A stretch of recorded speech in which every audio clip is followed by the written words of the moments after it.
ଆକାଶବାଣୀ।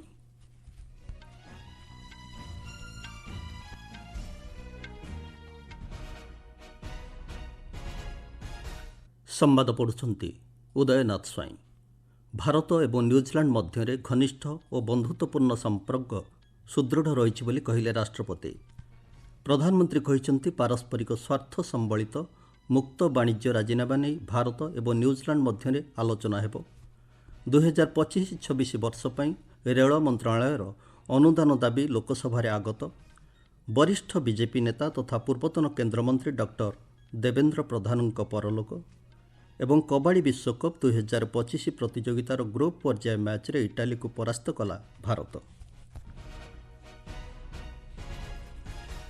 ରାଷ୍ଟ୍ରପତି ଦ୍ରୌପଦୀ ମୁର୍ମୁ କହିଛନ୍ତି ଗଣତନ୍ତ୍ର, ସୁଶାସନ ଏବଂ ଜନସାଧାରଣଙ୍କ ମଧ୍ୟରେ ଭାରତ ଓ ନ୍ୟୁଜିଲାଣ୍ଡ ମଧ୍ୟରେ ଘନିଷ୍ଠ ତଥା ବନ୍ଧୁତ୍ୱପୂର୍ଣ୍ଣ ଓ ସୁଦୃଢ଼ ସମ୍ପର୍କ ରହିଆସିଛି। ରାଷ୍ଟ୍ରପତି ଭବନରେ ଆଜି ନ୍ୟୁଜିଲାଣ୍ଡ ପ୍ରଧାନମନ୍ତ୍ରୀ କ୍ରିଷ୍ଟୋଫର ଲକ୍ସନ୍ ଏବଂ ତାଙ୍କ ପ୍ରତିନିଧି ମଣ୍ଡଳକୁ ସ୍ୱାଗତ କରି ରାଷ୍ଟ୍ରପତି କହିଛନ୍ତି ଭାରତ ଏବଂ ନ୍ୟୁଜିଲାଣ୍ଡ ମଧ୍ୟରେ ଶିକ୍ଷାଗତ ବିନିମୟ ଏକ ଗୁରୁତ୍ୱପୂର୍ଣ୍ଣ ଦିଗ। ଆନୁଷ୍ଠାନିକ ଆଦାନ ପ୍ରଦାନ ମାଧ୍ୟମରେ ଦୁଇ ଦେଶ ମଧ୍ୟରେ ଶିକ୍ଷାଗତ ସହଯୋଗ ବୃଦ୍ଧି ଏବଂ ଭାରତରେ ନ୍ୟୁଜିଲାଣ୍ଡ ବିଶ୍ୱବିଦ୍ୟାଳୟ ଦ୍ୱାରା କ୍ୟାମ୍ପସ୍ ପ୍ରତିଷ୍ଠା ଆଦି ଉପରେ ରାଷ୍ଟ୍ରପତି ଆଲୋକପାତ କରିଛନ୍ତି। ଦୁଇ ଦେଶ ମଧ୍ୟରେ ଦ୍ୱିପାକ୍ଷିକ ବାଣିଜ୍ୟ ଏବଂ ଅର୍ଥନୈତିକ ସମ୍ପର୍କର ଅଭିବୃଦ୍ଧି ଉପରେ ରାଷ୍ଟ୍ରପତି ଗୁରୁତ୍ୱ ଆରୋପ କରିଛନ୍ତି।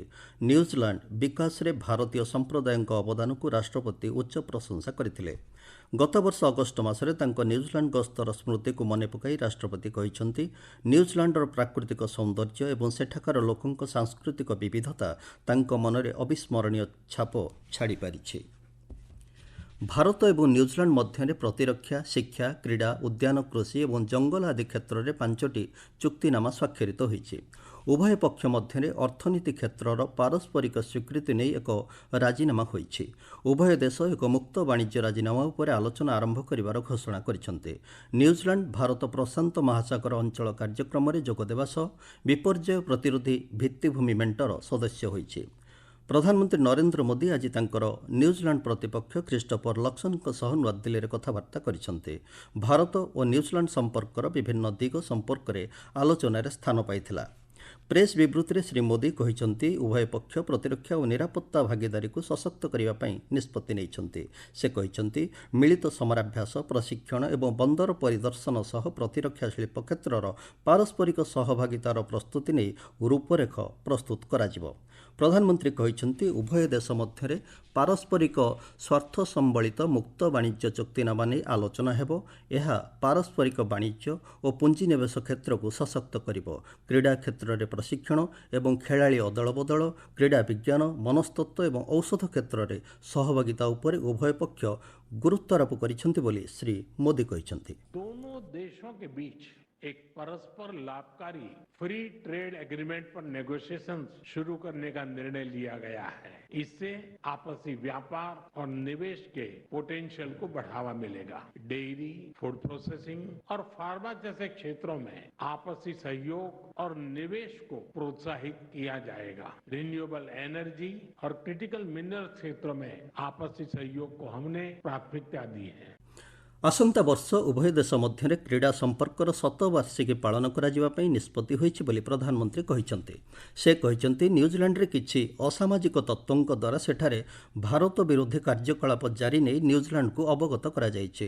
ନ୍ୟୁଜିଲାଣ୍ଡ ସରକାର ସେହି ଅସାମାଜିକ ତତ୍ତ୍ୱଙ୍କ ବିରୁଦ୍ଧରେ ଦୃଢ଼ କାର୍ଯ୍ୟାନୁଷ୍ଠାନ ଗ୍ରହଣ କରିବେ ବୋଲି ଭାରତ ଆଶା ରଖିଛି। ଶ୍ରୀ ମୋଦି କହିଛନ୍ତି ଭାରତ ଏବଂ ନ୍ୟୁଜିଲାଣ୍ଡ ଆତଙ୍କବାଦୀ, ବିଚ୍ଛିନ୍ନତାବାଦୀ ଏବଂ ମୌଳବାଦୀ ତତ୍ତ୍ୱଗୁଡ଼ିକ ବିରୁଦ୍ଧରେ ସହଭାଗିତା ଭିତ୍ତିରେ କାର୍ଯ୍ୟ କରିବେ। ସେ କହିଛନ୍ତି ଉଭୟ ପକ୍ଷ ଏକ ମୁକ୍ତ, ଅବାଧ, ନିରାପତ୍ତା ଏବଂ ସମୃଦ୍ଧ ଭାରତ ପ୍ରଶାନ୍ତ ମହାସାଗରୀୟ ଅଞ୍ଚଳକୁ ସମର୍ଥନ କରନ୍ତି ଏବଂ ବିସ୍ତାରବାଦୀ ଚିନ୍ତାଧାରା ଛାଡ଼ି ବିକାଶର ଯୋଜନା ଉପରେ ବିଶ୍ୱାସ କରନ୍ତି। ନ୍ୟୁଜିଲାଣ୍ଡ ପ୍ରଧାନମନ୍ତ୍ରୀ ଲକ୍ସନ୍ ଆଜି ସନ୍ଧ୍ୟାରେ ରାଷ୍ଟ୍ରପତି ଦ୍ରୌପଦୀ ମୁର୍ମୁଙ୍କୁ ରାଷ୍ଟ୍ରପତି ଭବନରେ ଭେଟିଥିଲେ। ନ୍ୟୁଜିଲାଣ୍ଡ ପ୍ରଧାନମନ୍ତ୍ରୀ 5 ଦିନିଆ ଭାରତ ଗସ୍ତରେ ଆସି ଗତକାଲି ନୂଆଦିଲ୍ଲୀରେ ପହଞ୍ଚିଥିଲେ। ତାଙ୍କ ସହ ଏକ ଉଚ୍ଚସ୍ତରୀୟ ପ୍ରତିନିଧି ମଣ୍ଡଳୀ ମଧ୍ୟ ଭାରତ ଗସ୍ତରେ ଆସିଛନ୍ତି। ଆସନ୍ତା ବୁଧବାର ଦିନ ଶ୍ରୀ ଲକ୍ସନ୍ ମୁମ୍ବାଇ ଗସ୍ତରେ ଯିବେ। ରେଳ ମନ୍ତ୍ରଣାଳୟର 2025-26 ବର୍ଷ ପାଇଁ ଅନୁଦାନ ଦାବି ଲୋକସଭାରେ ଆଗତ ହୋଇଛି। ଆଲୋଚନାରେ ଭାଗ ନେଇ କଂଗ୍ରେସର ବର୍ଷା ଗାଇକ୍ୱାଡ୍ କେନ୍ଦ୍ର ବଜେଟ୍କୁ ସମାଲୋଚନା କରିଥିଲେ। ବିଜେପିର ଜନାର୍ଦ୍ଦନ ସିଂ ସିଗ୍ରିୱାଲ କହିଛନ୍ତି, କେନ୍ଦ୍ର ବଜେଟ୍ରେ ରେଳ ଭିତ୍ତିଭୂମିକୁ ସୁଦୃଢ଼ ତଥା ଆଧୁନିକୀକରଣ କରିବା ନେଇ 2,65,000 କୋଟି ଟଙ୍କାର ବ୍ୟୟ ଅଟକଳ କରାଯାଇଛି। ସେ କହିଛନ୍ତି, ସରକାର ଦେଶରେ 100ଟି ନୂଆ ଅମୃତ ଭାରତ ଟ୍ରେନ୍, 50ଟି ନମୋ ଭାରତ ଟ୍ରେନ୍ ଏବଂ 200ଟି ବନ୍ଦେ ଭାରତ ଟ୍ରେନ୍ ଚଳାଇବା ପାଇଁ ଲକ୍ଷ୍ୟ ରଖିଛନ୍ତି। ସମ୍ବାଦ ପ୍ରସ୍ତୁତ ହେବା ବେଳକୁ ଗୃହରେ ଏ ସଂକ୍ରାନ୍ତରେ ଆଲୋଚନା ଜାରି ରହିଥିଲା। ପ୍ରତିରକ୍ଷା ମନ୍ତ୍ରୀ ରାଜନାଥ ସିଂ ଆଜି ଯୁକ୍ତରାଷ୍ଟ୍ର ଆମେରିକାର ଜାତୀୟ ଗୁଇନ୍ଦା ନିର୍ଦ୍ଦେଶକ ତୁଳସୀ ଗାୱାର୍ଡଙ୍କ ସହ ନୂଆଦିଲ୍ଲୀରେ ଏକ ବୈଠକରେ ସାକ୍ଷାତ ଆଲୋଚନା କରିଛନ୍ତି। ଦୁଇ ଦେଶ ମଧ୍ୟରେ ରଣନୈତିକ ନିରାପତ୍ତା ଏକ ପ୍ରମୁଖ ସ୍ତମ୍ଭ ବୋଲି ଉଭୟ ନେତା ମତ ପ୍ରକାଶ କରିଥିଲେ। ଶ୍ରୀ ସିଂ ଏବଂ ଶ୍ରୀମତୀ ଗାୱାର୍ଡ ସାମରିକ ସମରାଭ୍ୟାସ, ରଣନୈତିକ ସହଭାଗିତା ଏବଂ ବିଶେଷ ଭାବେ ସାମୁଦ୍ରିକ କ୍ଷେତ୍ରରେ ସୂଚନା ଆଦାନ ପ୍ରଦାନ ନେଇ ସହଭାଗିତାର ସମୀକ୍ଷା କରିଥିଲେ। ପ୍ରତିରକ୍ଷା ମନ୍ତ୍ରଣାଳୟ ଏକ ବିବୃତ୍ତିରେ କହିଛି, ପ୍ରତିରକ୍ଷା କ୍ଷେତ୍ରରେ ନବସୃଜନ ଏବଂ ଅତ୍ୟାଧୁନିକ ପ୍ରଯୁକ୍ତିବିଦ୍ୟା କ୍ଷେତ୍ରରେ ଉଭୟ ପକ୍ଷ ଗୁରୁତ୍ୱ ଆରୋପ କରିଛନ୍ତି। ଉଭୟ ନେତା ସ୍ଥିରତା ଏବଂ ଅଭିନବତାକୁ ପ୍ରୋତ୍ସାହନ ପ୍ରଦାନ କରିବା ଲକ୍ଷ୍ୟ ନେଇ ପ୍ରତିରକ୍ଷା ଶିଳ୍ପ ଯୋଗାଣ ଶୃଙ୍ଖଳ ମଧ୍ୟରେ ଅଧିକ ସମନ୍ୱୟ ରକ୍ଷା ସମ୍ପର୍କିତ ଗୁରୁତ୍ୱପୂର୍ଣ୍ଣ ପ୍ରସଙ୍ଗ ଉପରେ ଆଲୋଚନା କରିଛନ୍ତି। ଭାରତ ଏବଂ ଆମେରିକା ଦ୍ୱିପାକ୍ଷିକ ପ୍ରତିରକ୍ଷା ଭାଗିଦାରୀକୁ ନେଇ ଉଭୟ ନେତା ଆଲୋଚନା କରିଥିବା ଆମର ସମ୍ବାଦଦାତା ସୂଚନା ଦେଇଛନ୍ତି। ଆପଣମାନେ ସମ୍ବାଦ ଶୁଣୁଛନ୍ତି ଆକାଶବାଣୀରୁ।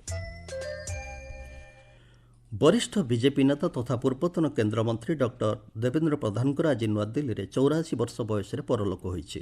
ଅଟଳ ବିହାରୀ ବାଜପେୟୀଙ୍କ ମନ୍ତ୍ରିମଣ୍ଡଳରେ ସେ କେନ୍ଦ୍ର ପରିବହନ ରାଷ୍ଟ୍ରମନ୍ତ୍ରୀ ଭାବେ ଦାୟିତ୍ୱ ନିର୍ବାହ କରିଥିଲେ। ରାଷ୍ଟ୍ରୀୟ ସ୍ୱୟଂସେବକ ସଂଘର ଆଜୀବନ ସଦସ୍ୟ ଡକ୍ଟର ପ୍ରଧାନ 1980 ମସିହାରେ ବିଜେପିରେ ଯୋଗଦାନ କରିବା ସହ ଓଡ଼ିଶାର ଦେଓଗଡ଼ ସଂସଦୀୟ କ୍ଷେତ୍ରକୁ 2 ଥର ଲୋକସଭାକୁ ନିର୍ବାଚିତ ହୋଇଥିଲେ। ବର୍ତ୍ତମାନର କେନ୍ଦ୍ର ଶିକ୍ଷାମନ୍ତ୍ରୀ ଧର୍ମେନ୍ଦ୍ର ପ୍ରଧାନଙ୍କର ବାପା ଡକ୍ଟର ଦେବେନ୍ଦ୍ର ପ୍ରଧାନ ମଧ୍ୟ 2001 ମସିହାରେ ବିଜେପିର ଜାତୀୟ ଉପସଭାପତି ଭାବେ କାର୍ଯ୍ୟ କରିଥିଲେ। ତାଙ୍କ ବିୟୋଗରେ ବିଭିନ୍ନ ମହଲରେ ଶୋକର ଛାୟା ଖେଳିଯାଇଛି। ପ୍ରଧାନମନ୍ତ୍ରୀ ନରେନ୍ଦ୍ର ମୋଦି ଡକ୍ଟର ପ୍ରଧାନଙ୍କ ବିୟୋଗରେ ଶୋକ ପ୍ରକାଶ କରି କହିଛନ୍ତି, ସାମାଜିକ ସଶକ୍ତିକରଣ ତଥା ଦାରିଦ୍ର୍ୟ ଦୂରୀକରଣ କ୍ଷେତ୍ରରେ ସଂସଦ ତଥା ମନ୍ତ୍ରୀଙ୍କର ଅବଦାନ ଉଲ୍ଲେଖନୀୟ। ପ୍ରଧାନମନ୍ତ୍ରୀ ଶ୍ରୀ ମୋଦି ଶିକ୍ଷାମନ୍ତ୍ରୀ ପ୍ରଧାନଙ୍କ ସରକାରୀ ବାସଭବନକୁ ଯାଇ ଡକ୍ଟର ଦେବେନ୍ଦ୍ର ପ୍ରଧାନଙ୍କୁ ଶେଷ ଦର୍ଶନ କରିଛନ୍ତି। ଓଡ଼ିଶା ମୁଖ୍ୟମନ୍ତ୍ରୀ ମୋହନ ଚରଣ ମାଝୀ ମଧ୍ୟ ଡକ୍ଟର ପ୍ରଧାନଙ୍କ ବିୟୋଗରେ ଗଭୀର ଦୁଃଖ ପ୍ରକାଶ କରିଛନ୍ତି। ସଂସଦୀୟ ବ୍ୟାପାର ମନ୍ତ୍ରୀ କିରଣ ରିଜିଜୁ କହିଛନ୍ତି, ଉଭୟ ଗୃହରେ ମନ୍ତ୍ରୀମାନେ ଦେଉଥିବା ପ୍ରତିଶ୍ରୁତିକୁ କାର୍ଯ୍ୟକାରୀ କରିବା ନେଇ ସରକାର ଗୁରୁତ୍ୱ ପ୍ରଦାନ କରୁଛନ୍ତି। ରାଜ୍ୟସଭାରେ ଏକ ପ୍ରଶ୍ନର ଉତ୍ତରରେ ଶ୍ରୀ ରିଜିଜୁ କହିଛନ୍ତି, ଅନଲାଇନ୍ ଆସ୍ୟୁରାନ୍ସ ମନିଟରିଂ ବ୍ୟବସ୍ଥା ଏହି ପ୍ରତିଶ୍ରୁତିଗୁଡ଼ିକୁ କାର୍ଯ୍ୟକାରୀ କରିବାରେ ସହାୟକ ହେଉଛି। ମନ୍ତ୍ରୀଙ୍କ ଦ୍ୱାରା ଦିଆଯାଉଥିବା ପ୍ରତିଶ୍ରୁତିଗୁଡ଼ିକୁ ନିର୍ଦ୍ଧାରିତ ସମୟସୀମା ସୁଦ୍ଧା କାର୍ଯ୍ୟକାରୀ କରିବା ନେଇ ଶ୍ରୀ ରିଜିଜୁ ବିଭିନ୍ନ ବିଭାଗର ମନ୍ତ୍ରୀଙ୍କୁ ଚିଠି ଲେଖିଥିବା ନେଇ ଗୃହରେ ସୂଚନା ଦେଇଛନ୍ତି। ସଂସଦୀୟ ବ୍ୟାପାର ରାଷ୍ଟ୍ରମନ୍ତ୍ରୀ ଡକ୍ଟର ଏଲ୍ ମୁରୁଗନ୍ କହିଛନ୍ତି, ଉଭୟ ସଦନରେ ମନ୍ତ୍ରୀମାନେ ଦେଇଥିବା ପ୍ରତିଶ୍ରୁତିର 99% କାର୍ଯ୍ୟକାରୀ ହୋଇଛି। ମନ୍ତ୍ରୀମାନଙ୍କ ଦ୍ୱାରା ସଂସଦରେ ଦିଆଯାଉଥିବା ପ୍ରତିଶ୍ରୁତିଗୁଡ଼ିକୁ ଶୃଙ୍ଖଳିତ ଭାବରେ କାର୍ଯ୍ୟକାରୀ କରିବା ଉଦ୍ଦେଶ୍ୟରେ ଅନଲାଇନ୍ ଆସ୍ୟୁରାନ୍ସ ମନିଟରିଂ ବ୍ୟବସ୍ଥା ପ୍ରଚଳନ କରାଯାଇଛି ବୋଲି ମନ୍ତ୍ରୀ ଡକ୍ଟର ମୁରୁଗନ୍ କହିଛନ୍ତି। ଶକ୍ତି ରାଷ୍ଟ୍ରମନ୍ତ୍ରୀ ଶ୍ରୀପଦ ନାୟକ କହିଛନ୍ତି, ଦେଶରେ ଶକ୍ତି ସମସ୍ୟାର ସମାଧାନ ପାଇଁ 2014 ପରଠାରୁ ସରକାର 234 ଗିଗାୱାଟ୍ କ୍ଷମତା ସମ୍ପନ୍ନ ଶକ୍ତି ଉତ୍ପାଦନ କରିବାରେ ସମର୍ଥ ହୋଇଛନ୍ତି। ରାଜ୍ୟସଭାରେ ଏକ ପ୍ରଶ୍ନର ଲିଖିତ ଉତ୍ତରରେ ଶ୍ରୀ ନାୟକ କହିଛନ୍ତି, ସରକାର ଦେଶକୁ ନିଅଣ୍ଟିଆ ଶକ୍ତି କ୍ଷେତ୍ରରୁ ପର୍ଯ୍ୟାପ୍ତ ଶକ୍ତି କ୍ଷେତ୍ର ବିଶିଷ୍ଟ ରାଷ୍ଟ୍ରରେ ପରିଣତ କରିଛନ୍ତି। ସେ କହିଛନ୍ତି, ଜାତୀୟ ଗ୍ରିଡ୍ ମାଧ୍ୟମରେ ବଳକା ବିଦ୍ୟୁତ୍ ନିଅଣ୍ଟିଆ ଅଞ୍ଚଳକୁ ଯୋଗାଇ ଦିଆଯାଉଛି। ଶ୍ରୀ ନାୟକ କହିଛନ୍ତି, ସରକାର 2031-32 ମସିହା ସୁଦ୍ଧା ଅତିରିକ୍ତ ସର୍ବନିମ୍ନ 80,000 ମେଗାୱାଟ୍ କୋଇଲା ଭିତ୍ତିକ ଶକ୍ତିକେନ୍ଦ୍ର ସ୍ଥାପନ କରିବାର ପ୍ରସ୍ତାବ ରଖିଛନ୍ତି। ଜମ୍ମୁ କାଶ୍ମୀରରେ ନିରାପତ୍ତାରକ୍ଷୀ ଯବାନ ଏବଂ ଆତଙ୍କବାଦୀଙ୍କ ମଧ୍ୟରେ ଗୁଳି ବିନିମୟ ଘଟି ଜଣେ ଆତଙ୍କବାଦୀର ମୃତ୍ୟୁ ହୋଇଛି। ଏହି ଏନ୍କାଉଣ୍ଟର ଉତ୍ତର କାଶ୍ମୀରର କୁପୱାଡା ଜିଲ୍ଲାରେ ଆଜି ପ୍ରତ୍ୟୁଷରେ ହୋଇଥିଲା। ପ୍ରତିରକ୍ଷା ମୁଖପାତ୍ରଙ୍କ ସୂଚନା ଅନୁସାରେ ସେଠାରେ ଲୁଚି ରହିଥିବା ଆତଙ୍କବାଦୀମାନେ ନିରାପତ୍ତାରକ୍ଷୀ ଯବାନମାନଙ୍କ ଉପରକୁ ପ୍ରଥମେ ଗୁଳିଚାଳନା କରିଥିଲେ। ପାଲଟା ଗୁଳିଚାଳନାରେ ଜଣେ ଆତଙ୍କବାଦୀର ମୃତ୍ୟୁ ହୋଇଥିଲା। ଏହି ଆତଙ୍କବାଦୀର ପରିଚୟ ଏପର୍ଯ୍ୟନ୍ତ ସ୍ପଷ୍ଟ ହୋଇନାହିଁ। ଘଟଣାସ୍ଥଳରୁ ଗୋଟିଏ AK-47 ରାଇଫଲ ଜବତ ହୋଇଛି। ପୂର୍ବରୁ ନିରାପତ୍ତାରକ୍ଷୀ ଯବାନମାନେ କୁପୱାଡା ଜିଲ୍ଲାର କ୍ରୁମହରା, ଜଚଲଦାରା, ରଜୱାଡା ଅଞ୍ଚଳରେ ଆତଙ୍କବାଦୀମାନେ ଲୁଚି ରହିଥିବାର ସୂଚନା ପାଇ ତଲାସୀ ଅଭିଯାନ ଆରମ୍ଭ କରିଥିଲେ। ଆକାଶବାଣୀର ଦ୍ୱିଭାଷିକ ଫୋନ୍ ଇନ୍ କାର୍ଯ୍ୟକ୍ରମ ପବ୍ଲିକ୍ ସ୍ପିକ୍ରେ ଆଜି ରାତି 9:30ରେ ଜନ୍ମଗତ ତ୍ରୁଟି ଏବଂ ତତ୍ସଂକ୍ରାନ୍ତ ସମସ୍ୟା ଶୀର୍ଷକ ଆଲୋଚନା ପ୍ରସାରଣ କରାଯିବ। ଏମ୍ସ ନୂଆଦିଲ୍ଲୀର ଶିଶୁ ଅସ୍ତ୍ରୋପଚାର ବିଭାଗର ପ୍ରଫେସର ଡାକ୍ତର ପ୍ରବୋଧ ଗୋଏଲ ଏବଂ ନୂଆଦିଲ୍ଲୀସ୍ଥିତ ସ୍ୱାମୀ ଦୟାନନ୍ଦ ହସ୍ପିଟାଲ ଶିଶୁ ବିଭାଗ ମୁଖ୍ୟ ଡାକ୍ତର ସୁରେନ୍ଦ୍ର ସିଂ ବିଷ୍ଟ ଆଲୋଚନାରେ ଅଂଶଗ୍ରହଣ କରିବେ। କାର୍ଯ୍ୟକ୍ରମ ସମୟରେ ଶ୍ରୋତାମାନେ ସେମାନଙ୍କର ପ୍ରଶ୍ନ ପଚାରିପାରିବେ। ଏଥିପାଇଁ ସେମାନଙ୍କୁ 011123422105 ଓ 011233144444 ନମ୍ବରକୁ ଡାଏଲ୍ କରିବାକୁ ହେବ। କବାଡ଼ି ବିଶ୍ୱକପ୍ 2025 ପ୍ରତିଯୋଗିତା ଆଜିଠାରୁ ଇଂଲଣ୍ଡରେ ଆରମ୍ଭ ହୋଇଛି। ଓଭରହାମ୍ପଟନ୍ରେ ପୁରୁଷ ବର୍ଗରେ ଆଜି ଖେଳାଯାଇଥିବା ମ୍ୟାଚ୍ରେ ଭାରତ ଇଟାଲୀକୁ 64-22 ପଏଣ୍ଟରେ ପରାସ୍ତ କରିଛି। ଉଦ୍ଘାଟନୀ ମ୍ୟାଚ୍ରେ ଇଂଲଣ୍ଡ ହଙ୍ଗେରୀକୁ 101-25 ପଏଣ୍ଟରେ ପରାସ୍ତ କରିଛି। ମୁଖ୍ୟ ସମ୍ବାଦ ପୁଣି ଥରେ। ଭାରତ ଏବଂ ନ୍ୟୁଜିଲାଣ୍ଡ ମଧ୍ୟରେ ଘନିଷ୍ଠ ଓ ବନ୍ଧୁତ୍ୱପୂର୍ଣ୍ଣ ସମ୍ପର୍କ ସୁଦୃଢ଼ ରହିଛି ବୋଲି କହିଲେ ରାଷ୍ଟ୍ରପତି। ପ୍ରଧାନମନ୍ତ୍ରୀ କହିଛନ୍ତି ପାରସ୍ପରିକ ସ୍ୱାର୍ଥ ସମ୍ବଳିତ ମୁକ୍ତ ବାଣିଜ୍ୟ ଚୁକ୍ତିନାମା ନେଇ ଭାରତ ଏବଂ ନ୍ୟୁଜିଲାଣ୍ଡ ମଧ୍ୟରେ ଆଲୋଚନା ହେବ।